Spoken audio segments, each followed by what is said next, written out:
Hello everybody and welcome back to another PowdyPunk video. In this video I am telling you guys the basics about running a settlement, or actually the whole entire thing about running settlements. Okay, so number one, you see that road right between my settlement and this docking place right here? Yeah, the more traffic that's on there is the more trade that you are doing. The more trade that's going on, the more money that you're earning from trade. Okay. Also, if you tap on one of your settlements and it comes up with all these, the money on the left side, that's how much money this settlement is earning.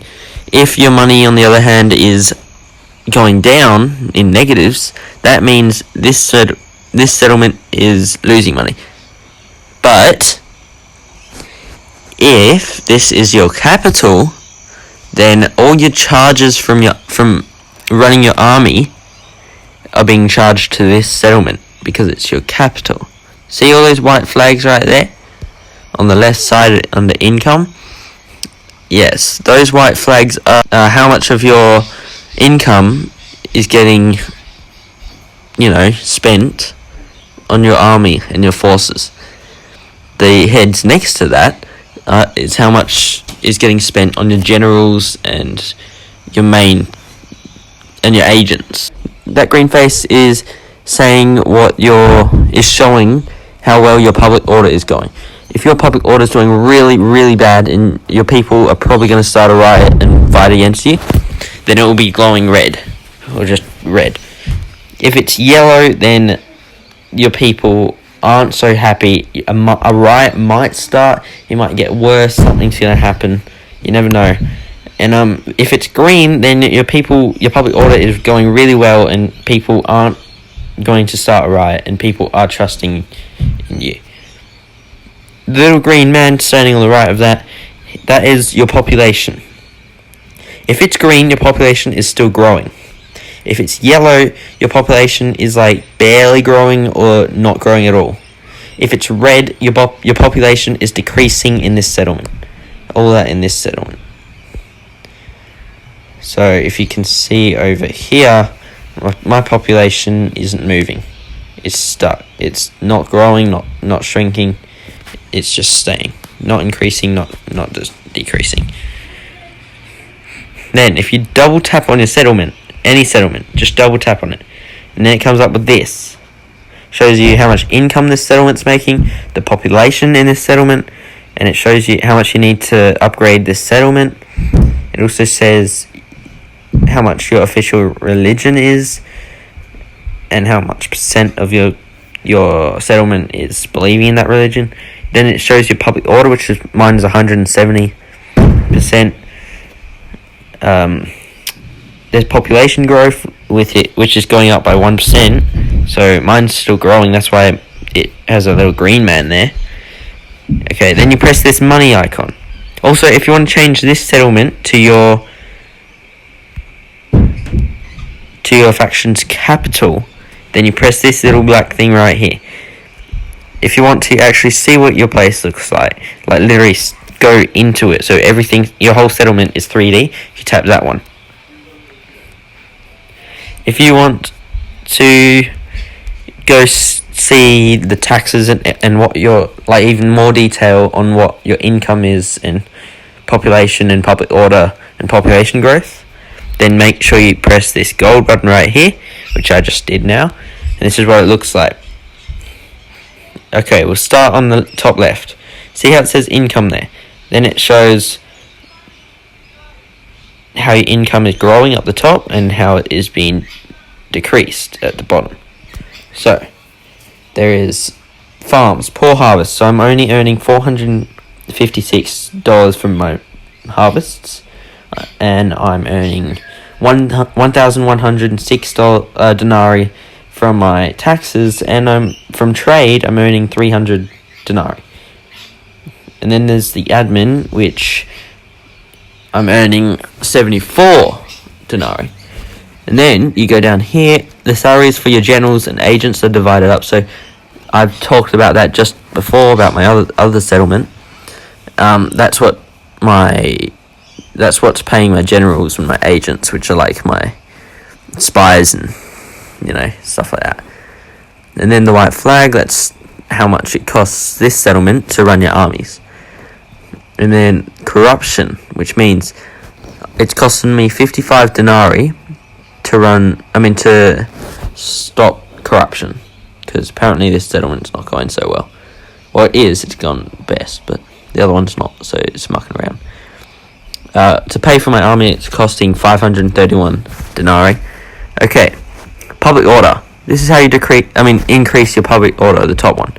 The garrison, the amount of troops that I have in there is perfect to increase my public order and keep my settlement running. And then, if you go to these little houses there, buildings of entertainment. This is fun, culture, and all that stuff. Entertainment, fun, culture, all that stuff. So, what it's doing is this is increasing my public order bonus due to happiness, 5%. So it increases my public order by 5%. And then, you go back into here. The next one, governor's influence. So my governor is doing really well. See the influence on this governor? It's 4 high, so that's really good. So he's encouraging public order. He's adding to the percentage. So he's helping my settlement not, go crazy. Then there's population growth.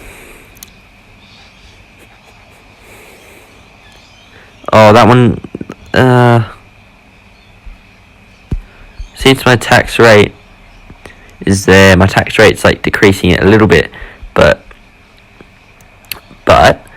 I've got the region, which is really big, so I've got a lot of farming area, which means I'm increasing population, not that fast, but by a bit. And then down here, these are your income from exports and imports. So imports, stuff coming into your place. I'm earning 76 denarii from that. Exports, 222 denarii from that. And I've got very high tax right now, which I have no idea why it's very high. Okay, yes I do, because apparently my settlement is really happy with me. If I have it really low... I'm sorry, what? Oh yeah. If I have it really low, I only earn 400 denarii every turn, but my public order goes up a whole lot. It's on 245%. And my population growth goes up by 1.5% than what it was before. What it was before was very high tax, because I can earn pretty much 1,000 denarii, and I have 170% public order just from my tax, because it's not too high, but it's high enough for me to actually earn something good, and 1% population growth. So if you guys have... Oh, and also, a really good way to earn money is by sending out one of your diplomats, so he can go ahead and start trading agreements with everyone. I can't even find my diplomat. I've lost him. Oh, there he is. I don't know how I got him all the way over here, but doesn't matter. But now, I'm trading with so many different regions and nations that I'm earning a whole lot of money. So, if we go ahead and end my turn,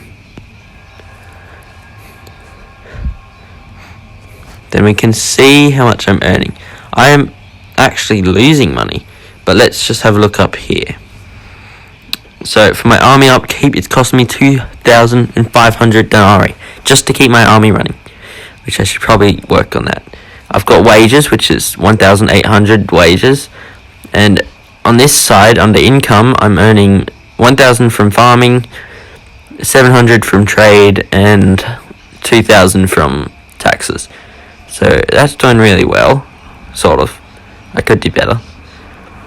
All in total, my income is 3,700. My not so good income, in other words, expenditure, is 4,356. That's not doing well. So yeah, this is what you can improve. What was I going to show?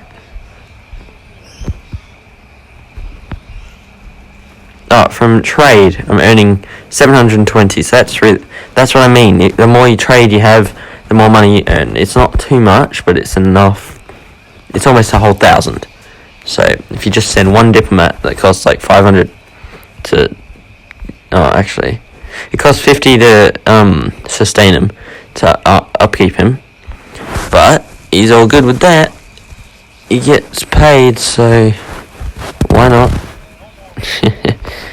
Well, if you guys have any more questions, make sure you comment down below and hit that subscribe button if you like this video and if it becomes useful. And yeah, peace out.